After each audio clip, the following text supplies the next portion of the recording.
This is We the Sales Engineers Podcast, show 158. Welcome to We the SEs podcast, the show for sales engineers by sales engineers with your host, Ramsey Majaba. What's up, SE family? Welcome back to another episode. So I've been talking for half hour, expecting my podcast to be great. Turns out I haven't clicked the record button, so here it is. I am recording currently. So this is show 158. It's a solo show. It's just me and this mic, which is an ATR 2100. And we're going to be talking about 8 skills that SEs should have but are ignored. So 8 ignored skills that sales engineers should have. Maybe that should be the title. And the reason I want to talk about that, we have a lot of episodes where we talk about demos, storytelling, selling in general.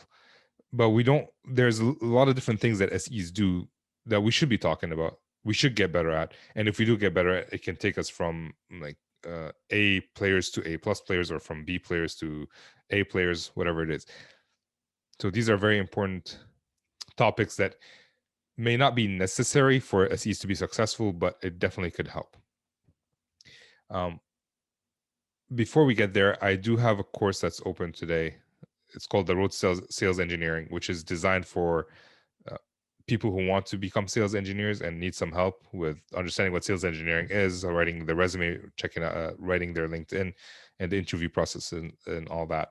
So if you're interested in that, check it out, wetheses.com/the road to sales engineering. Also, if you're a sales engineer and you need help with the resume, that could help as well. It's not targeted towards you, but it would help, and you don't have to pay for a service to do that every time you want to change your resume. I'm not sure if that's what you do anyways, but if you're interested, check it out. All right.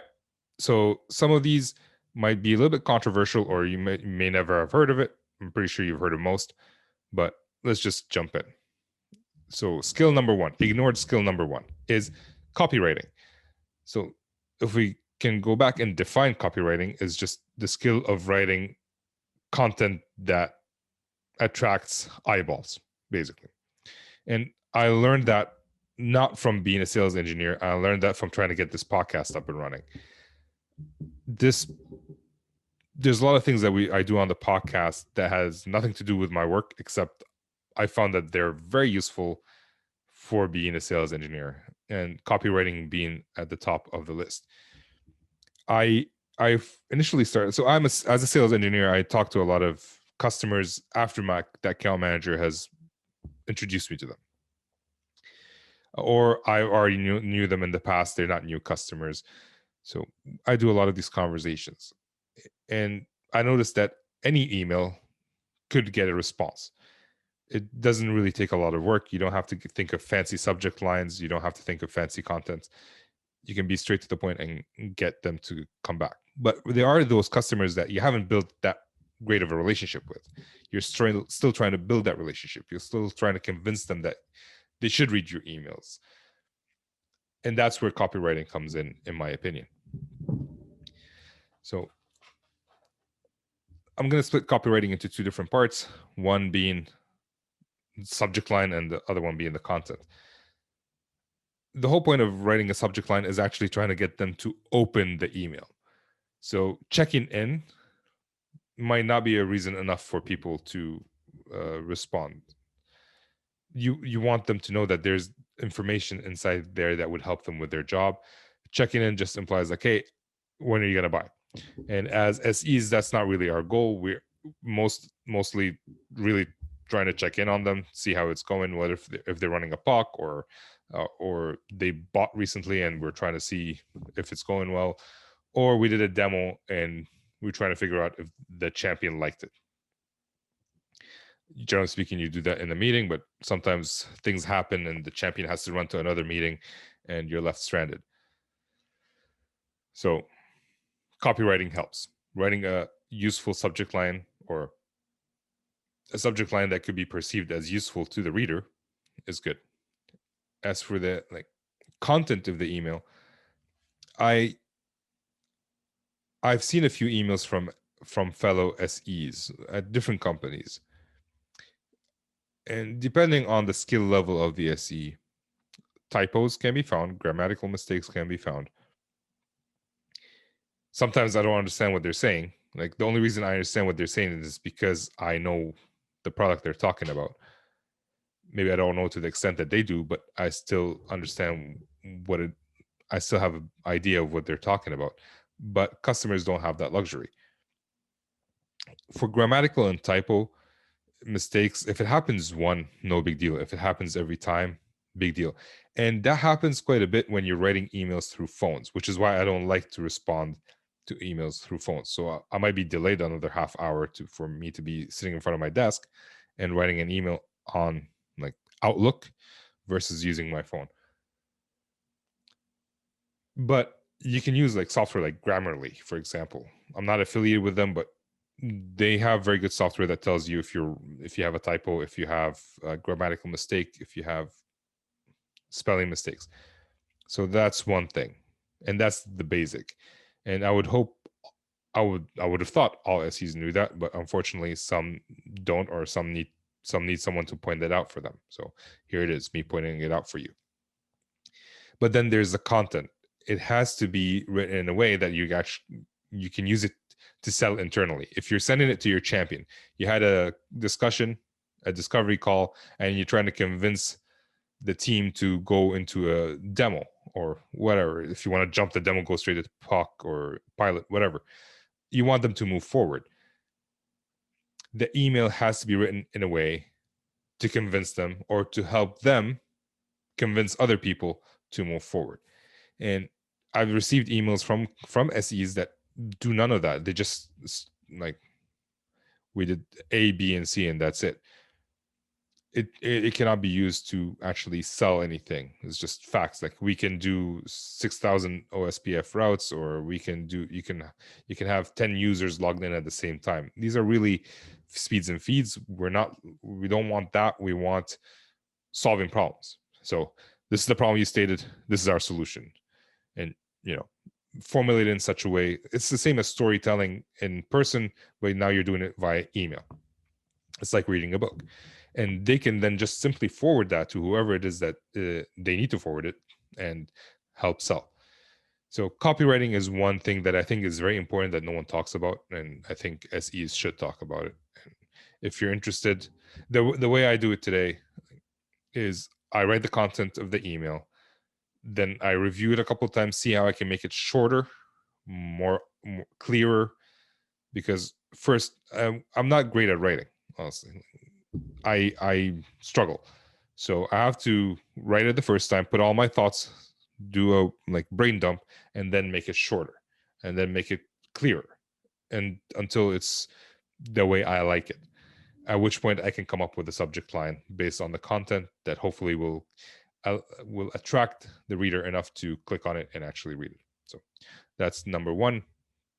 Numero dos is closing deal. And I know closing deals. And I know what you think. I think salespeople, that's their job. I don't want to close deals. The reason I say closing deals is a skill that we should have is if an SE can close a deal during a demo or during a POC, it will make the salesperson's job so much easier to do it, to actually get the PO. Like if you can just convince them wholeheartedly, like this is the best solution for you, we're done.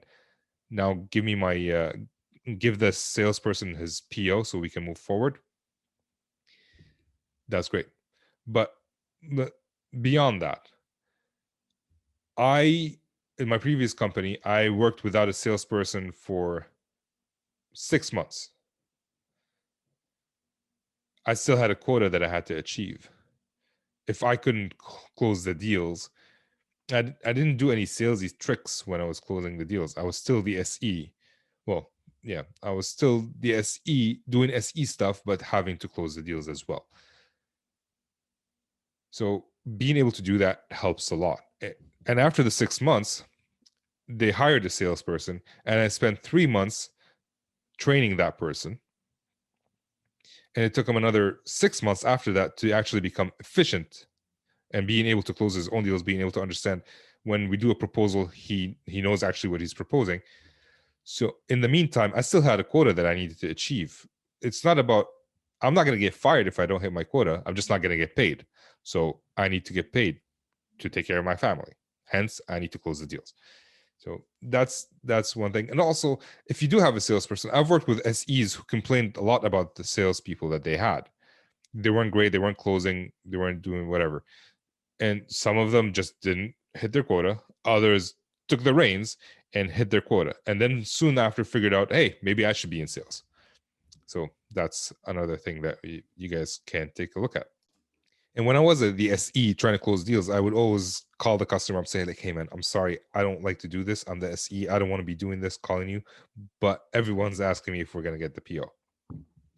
That's only when you don't have an SE, a salesperson. If you have a salesperson, maybe you shouldn't go that far, but you can push the salesperson to close it or provide them strategies to be able to close it. And that's what sales engineers do. We solve problems. So number 3, stand-up or improv. Now, I'm not particularly good at stand-up, but I feel like I am good at improv a little bit. Improv has helped me so much in terms of being able to build relationships with customers, because I've worked with customers who were just plain not nice.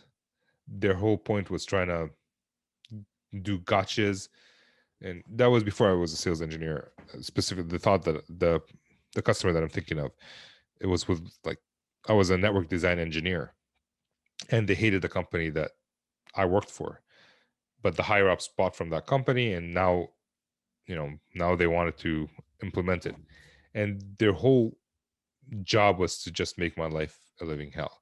Because of improv, because I was able to think of comments on the fly, they would make a rude comment for me, I would come back with a funny answer.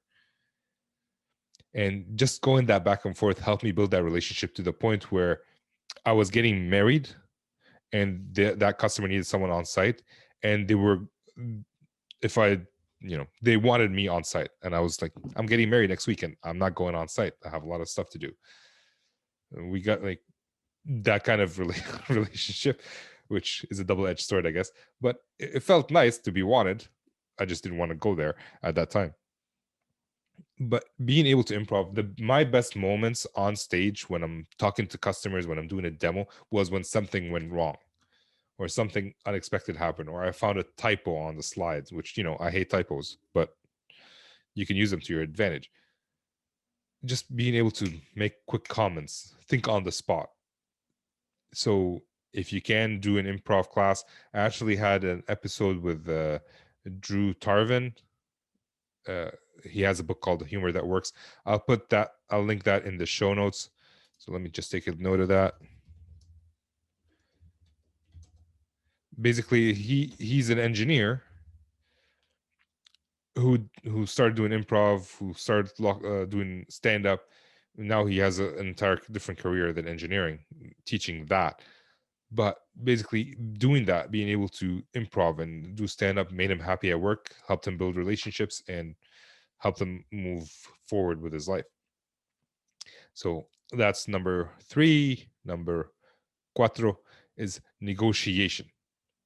And again, that's something that salespeople should be doing, negotiation. But we need to understand the concept of negotiation. We need to understand how it works so that we know what to say and what not to say. We need to be good at negotiation so that we know what to say and what not to say.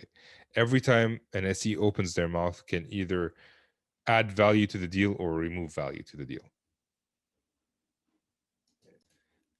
And so I've never done a negotiation course.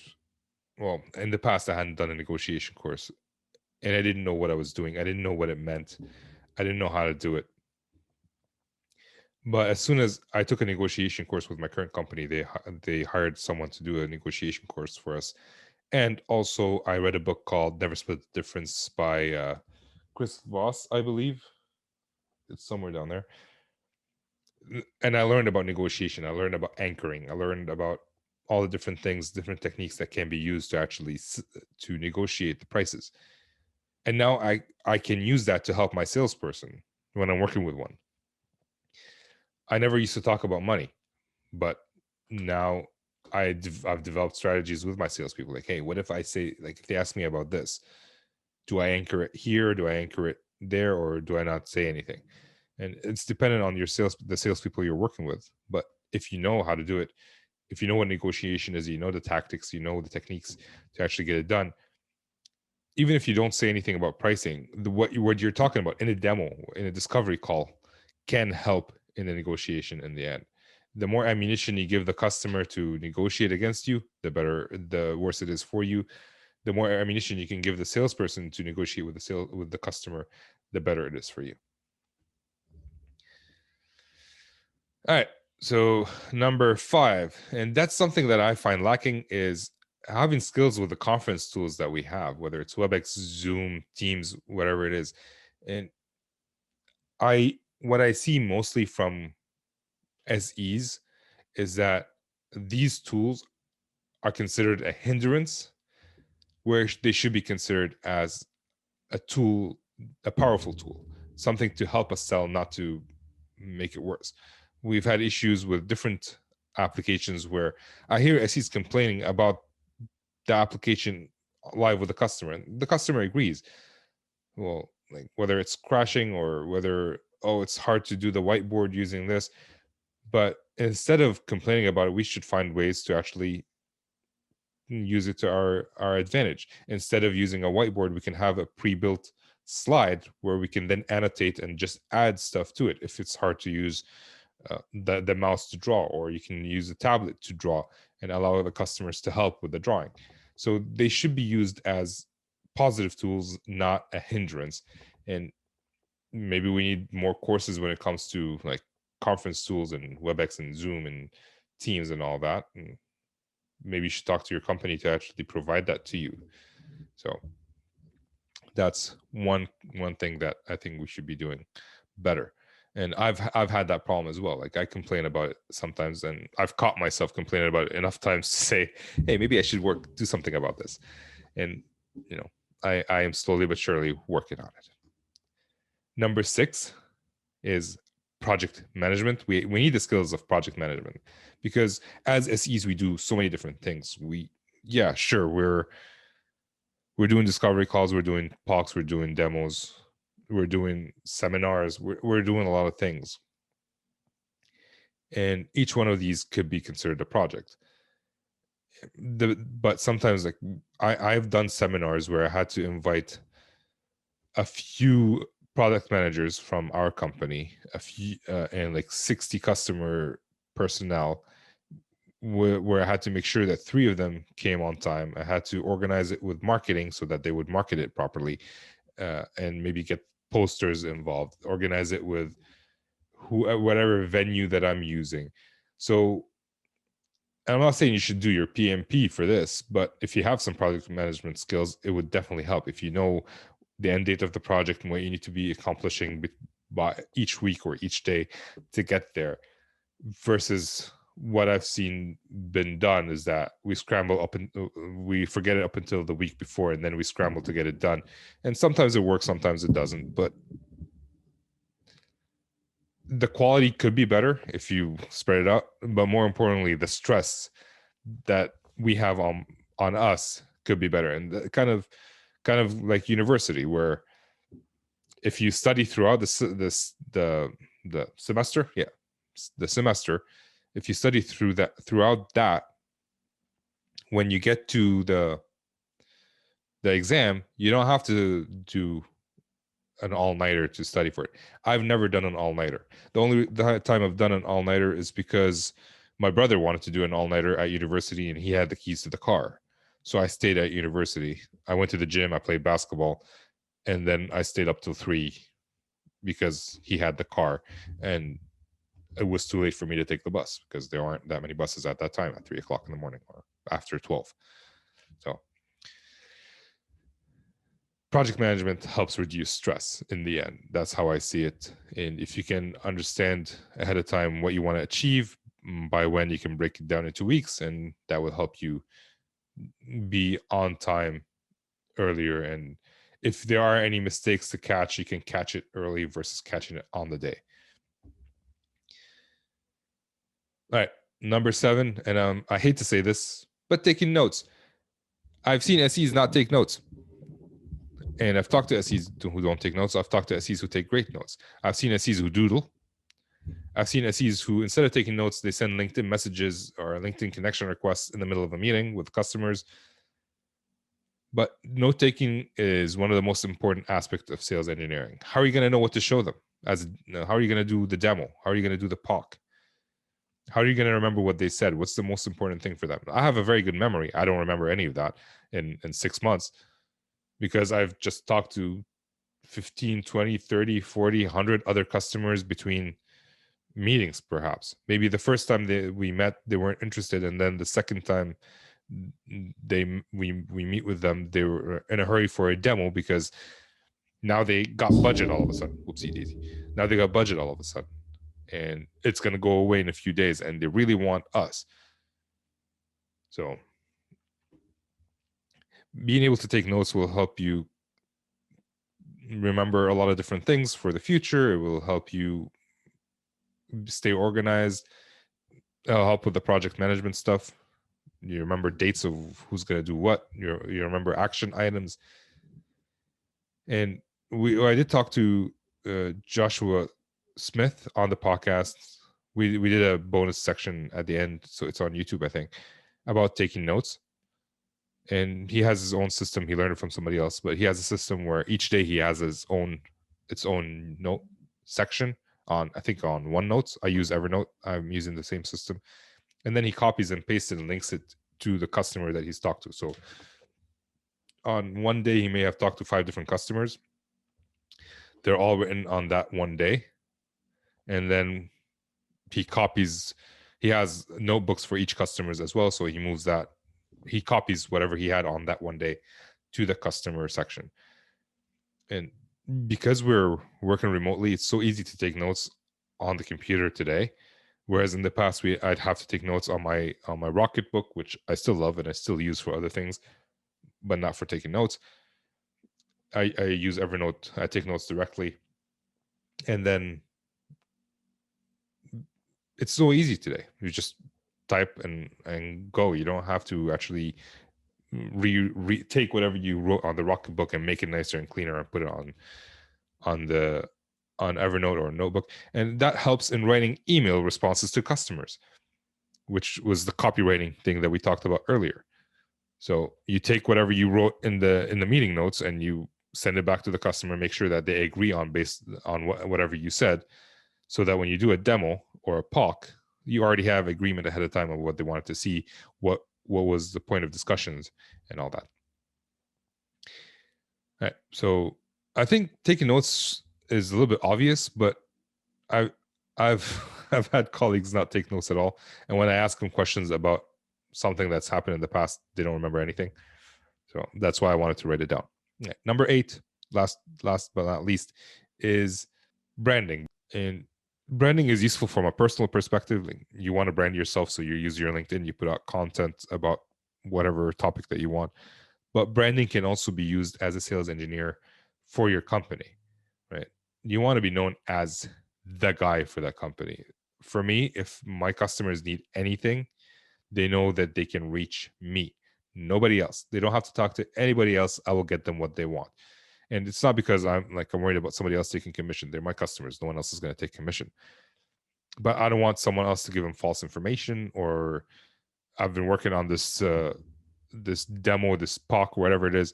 I've been working on it for weeks, and then they ask somebody else some questions, and they say something that blows up the whole POC process because they said, "Oh, they don't support this, but we actually do, but not in the way the customers."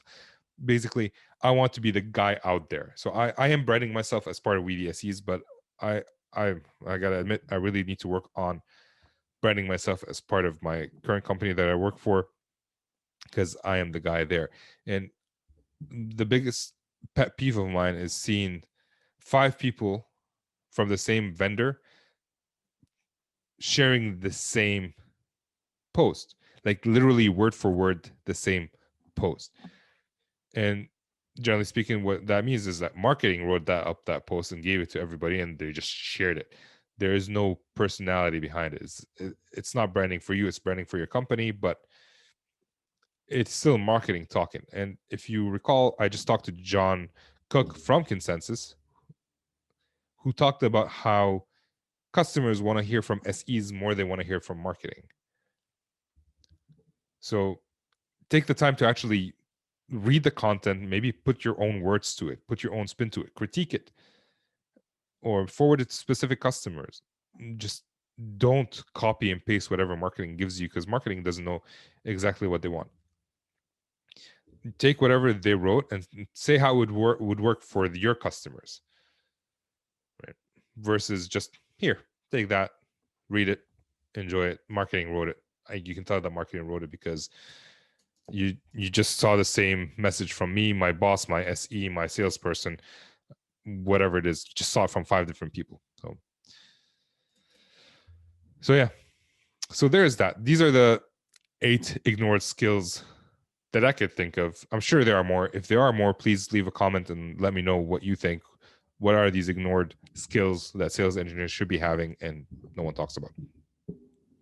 So again, I'll be on consensus.com, go consensus.com/wetheses. Like I'll be on DemoFest. You can register through that link.